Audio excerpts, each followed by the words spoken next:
सभी श्रोताओं को मेरा नमस्कार। मैं हूँ निर्मला। संस्कृत सुभाषित सुगंध इस चैनल में आपका मनपूर्वक स्वागत है। आज इस वीडियो में हम रावण रचित शिवतांडव स्तोत्रम का दूसरे श्लोक का मतलब देखेंगे। पहले हम श्लोक सुनते हैं, फिर उस श्लोक में आए हुए हर एक शब्द का अर्थ और पूरे श्लोक का मतलब क्या होता है ये देखेंगे। पहले श्लोक सुनते हैं। श्लोक ऐसा है। जटाकटाह संभ्रम भ्रमन निलिम्प निर्झरी विलोल वीच वल्लरी विराजमान मूर्धनि धगद धगद धगद ज्वलल ललाट पट्ट पावके किशोर चंद्रशेखरे रति प्रतिक्षणम मम। अब इसके हर एक शब्द का मतलब देखेंगे। इसका पहला शब्द है जटा, लेकिन जटा यह शब्द इस पंक्ति में स्वतंत्र नहीं है। वो जटा कटाह इस सामासिक शब्द का पूर्व पद यानी पहला शब्द है। जटा कटाह, जटा एव कटाह। कटाह का मतलब है एक बड़ी सी कड़ाही या बड़ा वेसल पात्र, और जटा रूपी कड़ाही, ऐसा जटा कटाह इस सामासिक शब्द का मतलब होता है। जटा एव कटाह ये रूपक कर्मधारय समास है। अगला शब्द है संभ्रम। संभ्रम का मतलब है चक्राकार गति से, और उसके अगला शब्द है भ्रमण। भ्रमण का मतलब है घूमना। संभ्रम भ्रमण का मतलब है चक्राकार गति से घूमना।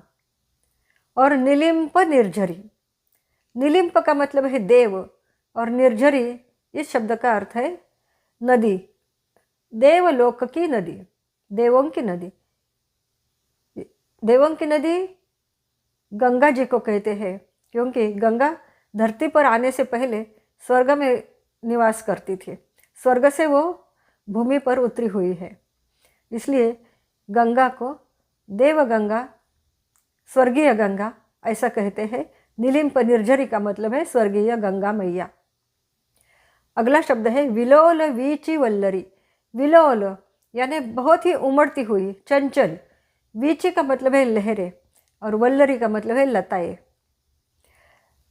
वो स्वर्गीय गंगा मैया में जो लहरें हैं वो बहुत ही उमड़ती हुई है, और मानो वो लता जैसी दिखती है, ऐसी यह कल्पना की है। उसके अगला शब्द है विराजमान। इसका मतलब है शोभायमान। वि अधिक राज इस धातु का धातु साधित विशेषण है ये। मूर्धनि, मूर्धन का मतलब है मस्तक। मूर्धनि ये सप्तमी एकवचन का रूप है। मूर्धनि का मतलब है मस्तक पर। उसके आगे का शब्द है धगद धगद धगद ज्वलल ललाट पट्ट पावके। ये एक ही सामासिक शब्द है, और यह संध्या और समास दोनों है। धगद प्लस धगद प्लस धगद प्लस ज्वलत प्लस ललाट पट्ट पावके। ललाट पट्ट पावके ये एक सामासिक शब्द है। धगद धगद का मतलब है धधकती हुई, ज्वलत का मतलब है प्रज्वलित हुई, और ललाट पट्ट इसका मतलब है भाल प्रदेश। पावक का मतलब है अग्नि, और पावके, पावक इस नाम का पावके ये सप्तमी एकवचन का रूप है। और ये पूरी पंक्ति शिवजी का विशेषण है, जिसके भाल प्रदेश में धधकती हुई अग्नि प्रज्वलित हुई है, ऐसा इसका इस लाइन का, इस पंक्ति का अर्थ है। उसके आगे का शब्द है किशोर चंद्रशेखरे। ये भी एक सामासिक शब्द है। पहले ललाटपट्ट पावके, ये कौन सा समास है ये देखते हैं। ललाटपट्टे पावकः यस्य सः, यह बहुव्रीहि समास है, जिसके भाल प्रदेश में अग्नि है, ऐसा इसका मतलब है। और किशोर चंद्रशेखरे यह भी एक सामासिक शब्द है। किशोर चंद्र शेखरे यस्य सः, ये भी व्यधिकरण बहुव्रीहि का समास है। इसका मतलब क्या है। किशोर, किशोर यानी नन्हा सा, छोटा सा। चंद्र, शिवजी के माथे पे चंद्र होता है, लेकिन वह पूर्ण चंद्र नहीं होता, एक छोटी सी चंद्रकला होती है, इसलिए उस चंद्र को किशोर चंद्र ऐसा कवि ने कहा है।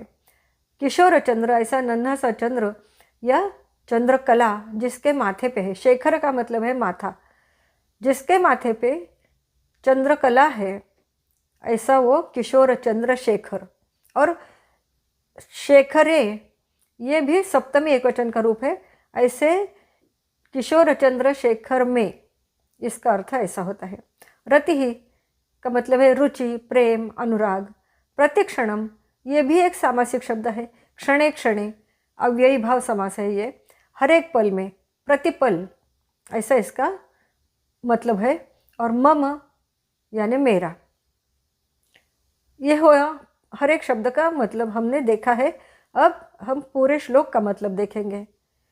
पूरे श्लोक का मतलब ऐसा है, जिसकी जटारूपी कड़ाही में चक्राकार गति से घूमने वाली और जिसमें बहुत ही चंचल उमड़ती हुई लहरें लताओं जैसी दिख रही है, ऐसी स्वर्गीय गंगा जिसके माथे पे शोभायमान हो रही है, जिसके माथे पे विराजमान है, मस्तक पर विराजमान है, और जिसके भाल प्रदेश में धधकती हुई अग्नि प्रज्वलित हुई है, जिसके माथे पे चंद्रकला शोभायमान हो रही है, ऐसे शिवजी में मेरा मन प्रतिक्षण रति करे।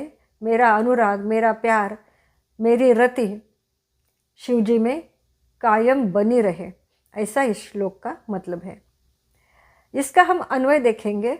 अन्वय का मतलब है, जब श्लोक एक काव्य रचना होती है और उसमें शब्द आगे पीछे होते हैं, लेकिन उसका अन्वय करना, इसका मतलब है हम एक इसी श्लोक के शब्दों के सहायता से एक गद्य वाक्य बनाते हैं। इसे अन्वय करना, श्लोक का अन्वय करना ऐसा बोलते हैं। इसमें मुख्य वाक्य है, मम रतिः प्रतिक्षणम अस्तु भवतु या भूयात्। पूरे श्लोक का अन्वय देखते हैं। जटा कटाह संभ्रम भ्रमण निलिम्प निर्झरी विलोल वीच वल्लरी विराजमान मूर्धनि धगत धगत धगत ज्वल ललाट पट्ट पावके किशोर चंद्रशेखरे मम रतिः प्रतिक्षणम अस्तु भूयात्। ऐसा इस श्लोक का अन्वय हो सकता है। अगर आपको यह वीडियो पसंद आया तो आप ज़रूर इसे लाइक, शेयर और सब्सक्राइब करें। और आपका क्या अभिप्राय है ये मुझे कमेंट बॉक्स में ज़रूर बताइए। धन्यवाद।